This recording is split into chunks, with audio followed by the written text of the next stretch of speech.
Hello viewers, you're welcome to Lunchtime Discuss on Vanguard Live. I am Ebele Orabo, and today we'll be looking at the almighty corruption, the hydra-headed monster that has ravaged the nation for years.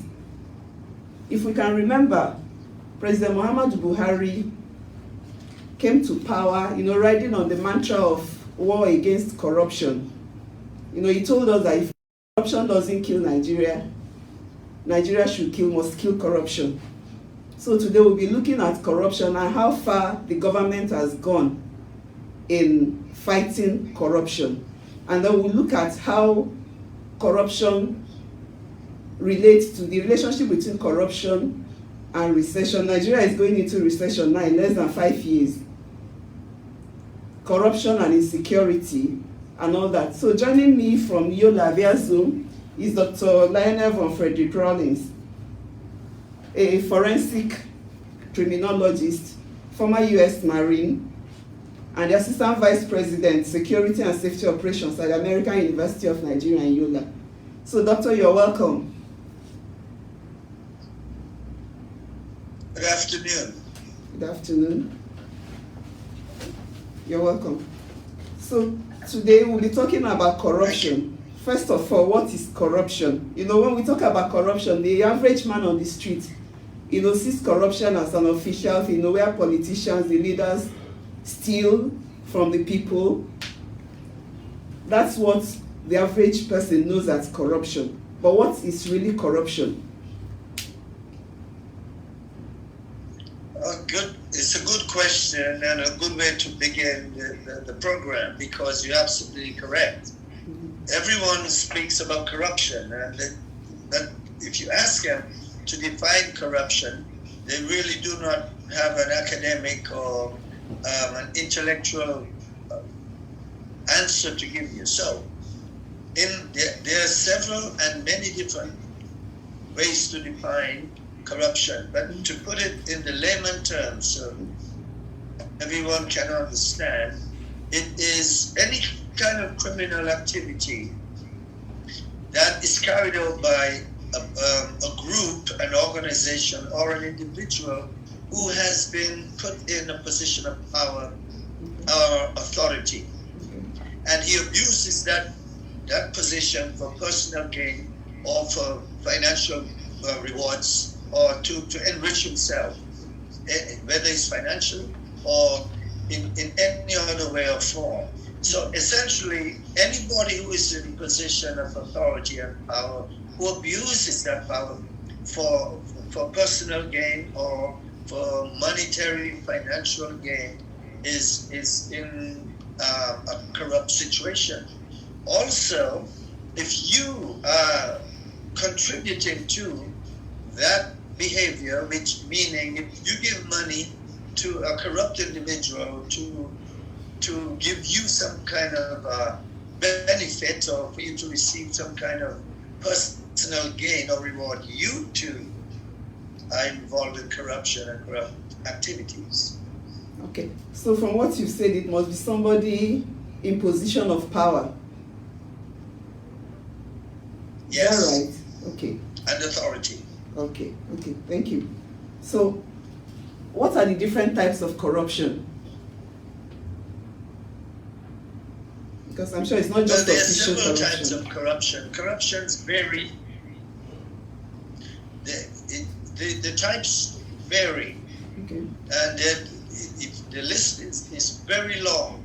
But the most common ones that we see in the world over is bribery, fraud, embezzlement, graft, something as simple as nepotism, meaning you bring your family member in from the village and you give him a job in the government to as an accountant, and this man or woman cannot even turn on a computer and cannot come from 1 to 100, but you gave him a job as an accountant. That is nepotism. That is corruption to the highest degree. And we see a lot of that happening around us. What of cronyism? Is that a form of corruption too? Or cronyism is definitely, cronyism is a part of it. Okay. And around here, I say here, me in Nigeria, you see a lot of that. Okay. Actually, this is throughout the world, but in some countries it is more pronounced than in other countries. Here, cronyism and nepotism are very much alive, and that is what is contributing to the root of corruption and corrupt activities in Nigeria. Now, Nigeria has been talking about insecurity. In fact, it's getting to, that we can't even handle it. It's getting to a very high level. Now, do you think there's a relationship between corruption and insecurity? Oh yes, there's a definite linkage, a definite correlation between both. If you spoke to a kidnapper, a bandit, a terrorist, and you ask him, why did you do what you do? Why did you do what you did? Why did you choose to go down that road? Why did you choose this path of banditry and kidnapping? And they justify the behavior by saying all of the leaders, the politicians, or the big people at the top are involved in corruption and corrupt activities. So why can't they? If the big people can do it, so can we. That kind of attitude breeds insecurity because they believe that it is contributing to their sense of poverty and economic loss. And they believe that if that is the case, then the only thing they can do is become criminals, and they engage in criminal activity to justify their behavior. That corruption is the main reason that drives them down the road to criminal behavior. Okay. So, as a forensic criminologist who have studied criminals and criminal minds, do you think it's enough that is true? That it's because of the activities of the leaders that made them push them into criminality? It's not a very good question. Now, all criminals justify their behavior by blaming it on one thing or the other without accepting responsibility for the action. So let me say that right now. Okay. All criminals, they will never ever say, I was wrong and I did it because I wanted to do it. They'll always blame it on something. Okay. So, having said that, to an extent, the criminals, they're kind of right to an extent that it's because the rich people or the people in power are engaging in such corrupt activities that they believe that they can do so as well. And since the big people who do it and don't get punished or don't get caught, then they too can do it. And if they were to be, they also know that there's the likelihood of them getting caught is very slim. And so to them, the benefits outweigh the cost. That's what drives them to do what they do. It is the benefit outweigh the cost. Okay. So you talked about graft, rivalry. How is that corruption? Rivalry. Rivalry? Yes. I know you said graft. Yes, that's graft. Well, graft, again, graft contributes to corruption because graft is taking something from someone that for some reason, unbeknownst to the people, except the person who's taking it. And he takes it to give you, is an exchange. You give this to me and I will give this to you. Okay. And it's also a form of bribery, but graft is a little more, it's a little deeper. can bribe because now I am in power. I'm in a position of authority, and you give me a gift, or you give me something, or you allow my son to get enrolled in the best university because I am giving you a favor. And so, what does this do to the people who's seeing all of this going on? Well, if the boss at the top can get special favors from these people that he's doing it for, so can I. And I can do it too. So sometimes I immerse myself as the middleman between my boss and the person who is giving the graft. So now in the middle, a bit of that graft, so that all of us are in the picture, all of us are benefiting from this behavior of corruption. So it is very much a bad combination. So this sounds more like what goes on in our universities, where lecturers sleep with students for marks.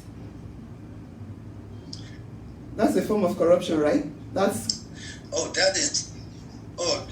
It is one of the worst forms of corruption there is, because what are you doing to that student after you do that to her? Or what are you doing? What are you actually teaching that student? To go out in the world and do the same to other people what was done to her. And what she's going to do is take advantage of other people who comes to her for services that she or he is supposed to provide. And sometimes it is not just about sex, it's all about money as well. But it is so nasty when a professor does that to a female student. And that is why also that parents must be very careful where to send their children to school. They must, instead of just sending them to school, do a background check. Try to see if that school has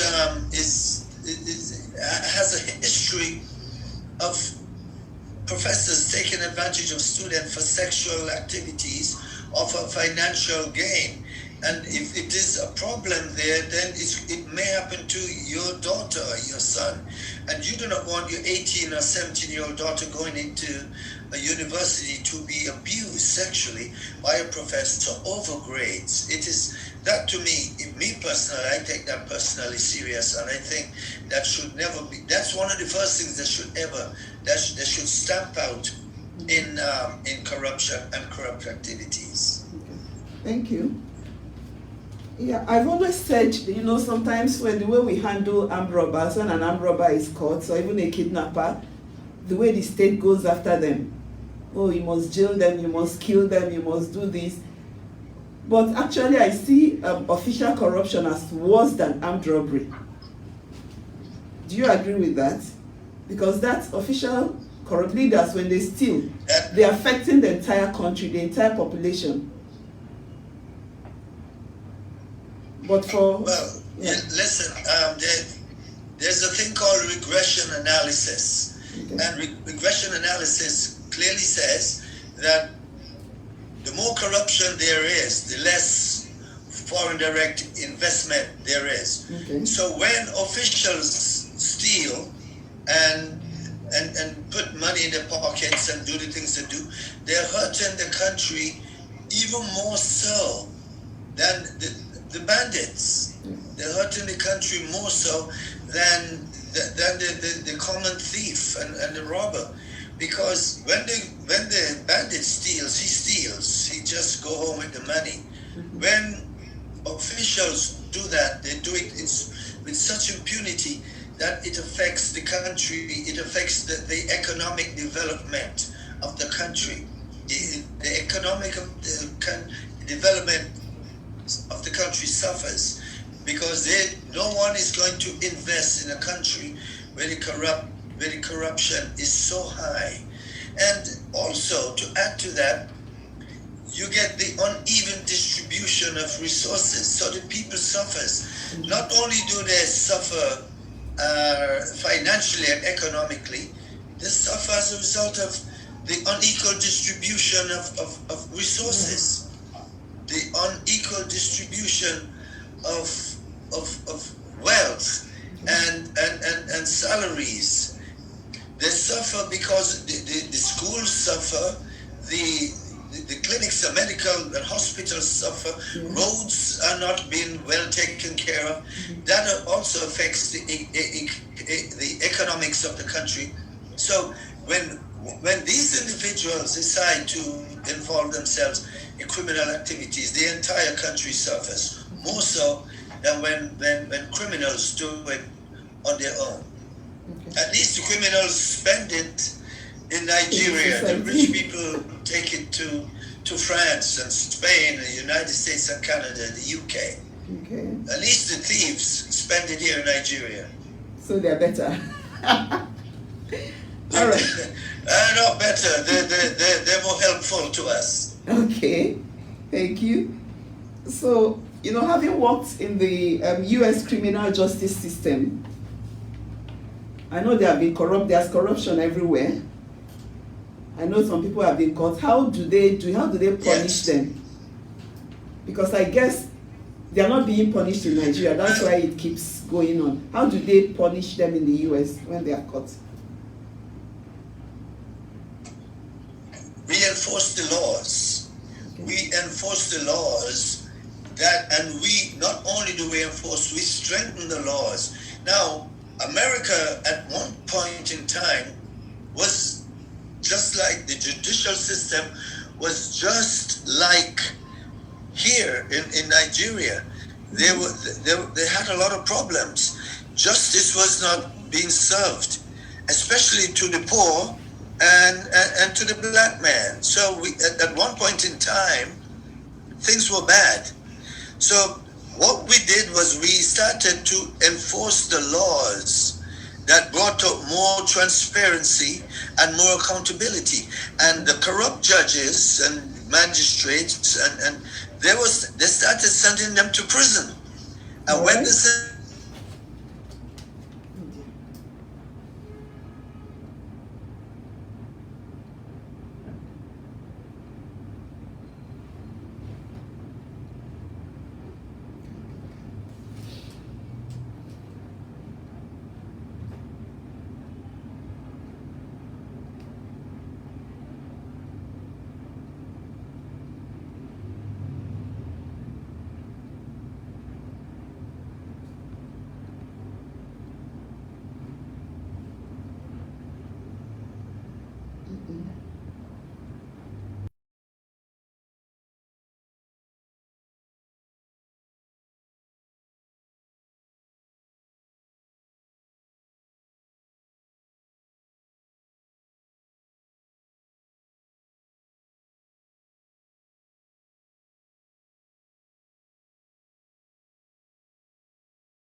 Okay, so sorry viewers, we just lost connection. We are trying to reconnect.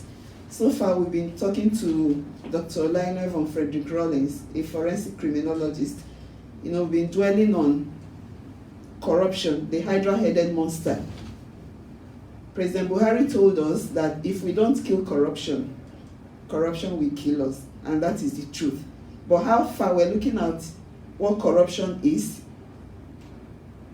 the different forms of corruption, and how corruption has affected us as a nation, as a people, affected our economy, and how we are going to deal, the best way to deal with corruption. We'll be right back.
All right. So you were talking about how you handle corrupt leaders, corrupt people in the U.S. Yeah.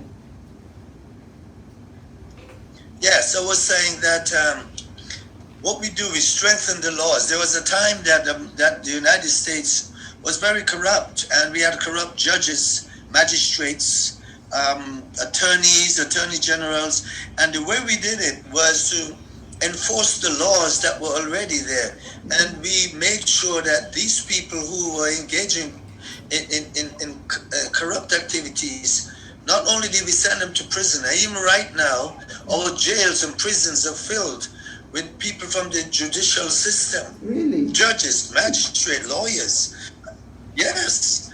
And they're filled with those people for committing graft, corruption, corrupt activities. And when we do that, we also put you on television and put your face and your family's face on television. And then it's embarrassing to you and your family. And that significantly cut down on the amount of things that we see that's taking place. But we can do it here too. And if it's done here, you'll see a significant decrease in corruption in the judicial system. Okay. Thank you. I think Nigeria is not, we have enough laws, but it's enforcement. I don't know, because if for example, if a politician is caught stealing and goes to court, you hear people, he's from my state, he's from my tribe, it's because it's this, that's why, they forget that the activities, their corrupt activities are affecting everybody. And that is where we have the problem. This is my brother, they shouldn't be punished. Is he the only one that stole? So how do we really deal with this? Well, it's funny you said that, because a lot of the causes and reason for corruption is poverty is one. The breakdown in law and order, the breakdown in the judicial system, but also there is other causes such as habits, your habit, things such as tribalism, religion, tradition. All of these things are, just like you said, it's a part of the system of corruption. Again, not just there, but in Italy it was like that. If you came from Sicily, if you didn't engage in criminal activities or in corrupt activities, you will die. You will fail, because the country is so engrossed in the mafia that everyone must be a part of the mafia. So here, yes, somebody will say, this man, all he did was stole 1 billion naira. Why would you sentence him to prison when there are people who are stealing 5 billion? So it's like, it means nothing, and it just seems like normal activities. However, a man stole a goat or stole a donkey, and you put him in prison for 5 years for stealing a chicken. But yet, if you steal millions of naira, you walk away. So what, again, when you asked earlier, how does corruption contribute to insecurity and crime and criminality? When a poor man sees this, he says, well, let me go and start robbing people and kidnapping people, because if I get caught, the benefits outweigh the cost, and nothing will happen. Okay, thank you. What of this plea bargain? We see situations where politicians steal, and at the end of the day, they just return maybe 5-10% of what you've stolen, keep the rest, you're forgiven. Well, plea bargain is not a bad thing. It is designed to give the government some power. For you plea bargain, it's a bargain. You give me back the money you stole, but besides, what Was there anybody else benefiting from what you stole? How did you do it? So we can learn how to prevent it. So plea bargaining is not a bad thing. It was created for that purpose, and to get the person to cooperate with you. Okay. Who else did you do it with? Give me some names of the people who were actively involved in the crime that you committed. And so usually if it involves money, before you know it, if somebody stole 1 billion, before you know it, he's already spent half of it on homes or travel or vacation. So, but the money that's already been spent cannot be brought back. So, but the money that he still has, you can keep and get back from him. But if you didn't plea bargain with him, he can say, look, I don't know anything, send me to prison. I'm okay if I go to prison. Some people will say, send me to prison for 10 years for stealing 20 million. If you're 25, you'll come out when you're 35, and you still have your 20 million. So you live like a king. So many times, it is up to it is up to the judicial system to extract the best information that they can get from the person for them to cooperate and give them the information they need. So it's not such a bad thing. Okay. So I think that is where the problem is. When they know that, okay, we can go to jail for maybe 10 years, 15 years, and then come out and keep all the money. Is it not better to really punish them, try and get the money out of them, and still punish them? Well, yes, but if you need information, let's say it's me, I stole 20 million. Yeah. If you're 50 years old, you probably say, let me give you the information. I can't afford to go to jail for 10 years because by the time you're 60, you probably might die in prison. And if you get up when you're 60, you probably only have another 10 years to live. So the 20 million you stole is going to outlive you, and then somebody benefit from it. Mm-hmm. So you start to think, what is the best course of action for me? But if you're 25, you figure out, if I get out of prison, I'll be 35. I still have my whole life ahead of me, and now I have 20 million. I can invest that 20 million wherever I have it hidden, and I can do this and do this and do that. So here's what you do. Strengthen your laws and determine, if you do not give me the information I'm looking for, I'm going to send you to prison for so long that you will die in prison, or when you get out of prison, you won't have any strength to enjoy the money that you stole. So these are the things you must do. Strengthen your law, enforce the law, and make sure that everybody carries out the function of the law that it was intended to do. Okay. If you don't do that, you are going to lose the war. Okay. So just finally, we've seen where the anti-graft agency, the EFCC, have taken some people to court, and then the cases were struck out due to lack of evidence. Apparently, the EFCC doesn't really do their job well. So in that situation, that's always the case. They tell that they cannot prove anything. So what do you advise the EFCC to do? Before taking any matter to court, they should do their work very well. Well, the EFCC, from what I know, is good. You need them around, and I believe they're doing a good job. And they're doing a good job to the extent that, yes, they are exposing people. They're not going to win every case. They're going to win some, and they will lose some.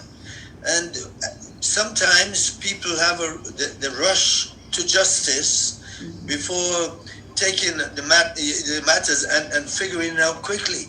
Like, for example, in the U.S., the FBI and the police, they work together. Before they charge you to court, they've already covered all the bases.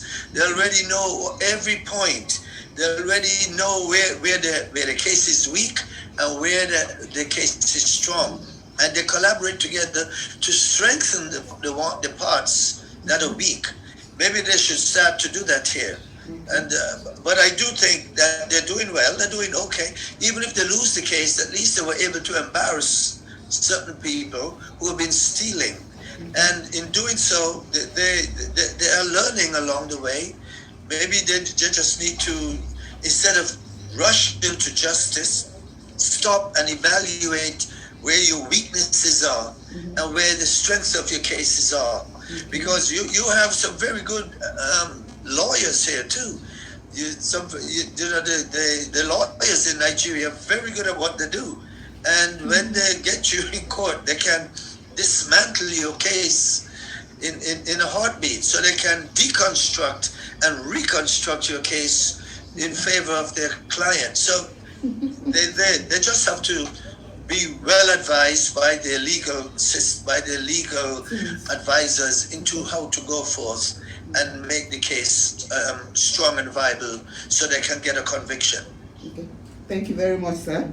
Once again, I'm Ebele Orapo. We've been speaking with Dr. Lionel von Frederick Rawlings, Assistant Vice President, Security and Safety Operations of the American University of Nigeria in Yola. We've been talking about the hydra-headed monster, corruption, and he has really said so much about it and how Nigeria can really win the war against corruption.